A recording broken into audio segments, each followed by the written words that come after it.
Hey everyone, welcome back to CIDDL and the CIDDL community. For a long time, we've had the CIDDL community, but we've really felt it's been underutilized. As a community, we see this as a space to learn, test, and share innovative approaches to teaching and learning through real-world strategies, tools, and peer connections. It's a great space for us to become and support one another as we go through transformative changes with technology, including things like artificial intelligence, assistive technologies, and educational technology in the way we prepare teachers for the future of education. So I'm joined here today by someone who's kind of been operating behind the scenes of CIDDL, our communications specialist. Mackenzie is kind of the architect for relaunching the community, and she's going to take us through here today and show us kind of what's going on with the community and really what it's all about. So let's sit back and enjoy some time with Mackenzie. Thanks, Jamie.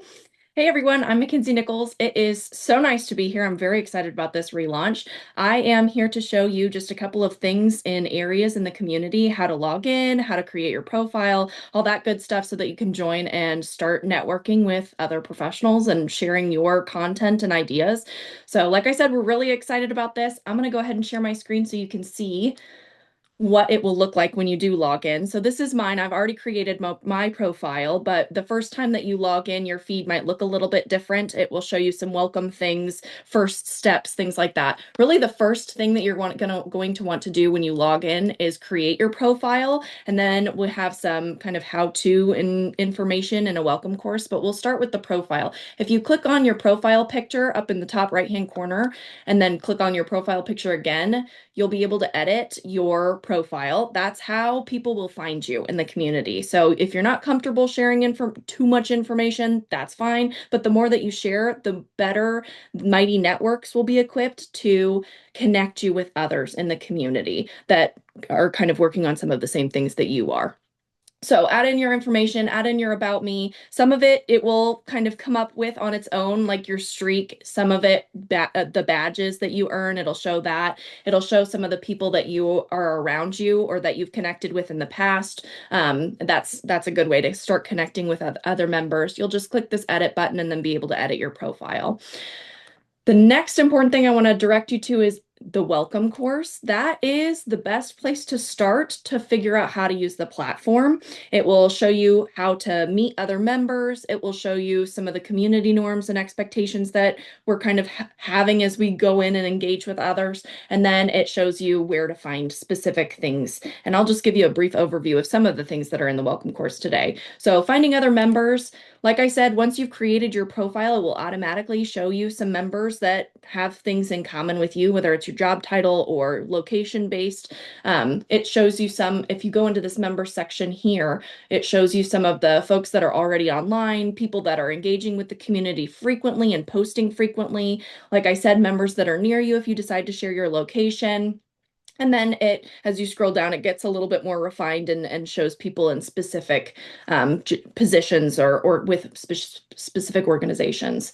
The feed, when you go into the feed after you've logged in a couple of times, once you join, this is specific to you and the way that you engage with the community. So not everyone's feed will look the same. It will change based on what groups you're a part of, what members you're engaging with, but it does show some general information. So say maybe I post an event or something, that would show up in your feed as well.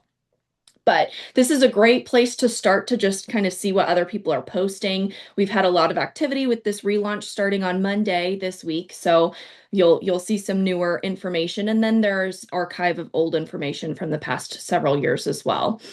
The other thing that I talked about was events. If you go to this events section, there's a calendar. Not only will it show you upcoming events like CIDDL office hours happening on June 2nd, it'll also, you can go into the past events and it has an archive of all of our past events, which is kind of a cool way to go back and look at what CIDDL has been involved in. There's some good content and recordings in there as well. So you might check that out when you have a little bit of free time.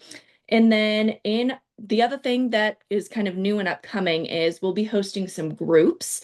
One of the newer ones that will be starting in June is this AI studio, and Jamie and Dr. Vasquez are leading this. So I don't know, Jamie, if you wanted to talk about AI studio just a little bit. Well, yeah, I mean, it's going to be a great group. We're looking at designing something that's really not a professional development in a traditional sense. It's not obviously a class.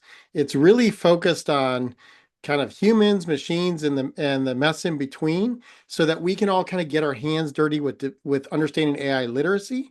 And the idea is the people in the group, and if you sign up to be a part of the cohort one, the people in the group are going to work on AI literacy while also overcoming some of the problems of practice. So if you're in higher education and you're thinking about how do I integrate AI into the classes that I'm teaching, or you're a K-12 leader or you're a K-12 educator and you're thinking about this, this is a group where you kind of get to bring those problems of practice in a collaborative sense. We're going to work on AI literacy while overcoming those problems of practice, and it's going to be housed right here in the community. So we're excited about that.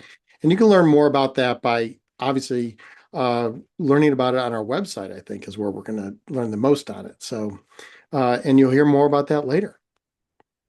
So, like I said, that's the first of many groups, hopefully, that will be housed in the community. And those you'll kind of pick and choose what communities and groups you'll be interested in joining and participating in, and that will shape your experience within the CIDDL community. Now, Mackenzie, one important question about that, as we're because you're showing this on your side, will everyone see AI Studio on their side, or is it only for people that have joined? Great question. So it will only be for the people that have joined. These are the groups that I am a part of, but other people, so maybe Jamie, if you log in, your groups will look very different, Okay. just depending on which ones you're a part of. And that, like I said, that's a part of shaping how your experience will go in the community because the groups that you're a part of, or even if you're not a part of a group and you're just a part of that general community, that's totally fine. Those groups are just for it's a smaller space for, like you said, up to 25 people for that specific group. Maybe there's one that's 100 people, but those groups are just the ones that you've signed up for. Okay, that's good to know. The other thing too is you could DM people. I've had people DM me in the past.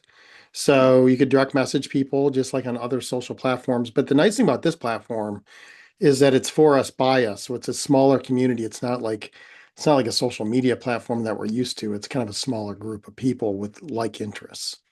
Absolutely. Yeah, I don't want to open up my tab because I don't want to show all of my Yeah, messages. you don't There want are to a see all lot your of them. DMs. Yeah, absolutely. But the that is up in the right-hand corner, and once you click on someone's profile, you do have it won't show it because I'm showing my own profile, but it will show an option right next to this see activity button that says message, and you can message that person directly. So once you find somebody you're interested in connecting to, it's an easy way to connect with them directly. But like I said, we are so excited about this community. We're excited for you to be a part of it. Thank you so much for joining us, and we're looking forward to all of the things that are to come in the community. That's great. So we're looking for you to join, be engaged, get your friends to join, be engaged. And if you have ideas for things you want to have in the community, maybe even you want to start your own group, you want to get a study group going, or I noticed earlier when she was clicking around, someone is launching some research in there and you want to have people participate in some of your research. That's a good place to kind of put it out there to say, hey, I'm doing this research. What do people think about it? Or maybe your university has a job opening and you're looking for people to apply for jobs. It's a great little community to put it in. So it's a community for us by us. So it's important that we all kind of bring something to it. So we're excited about the relaunch.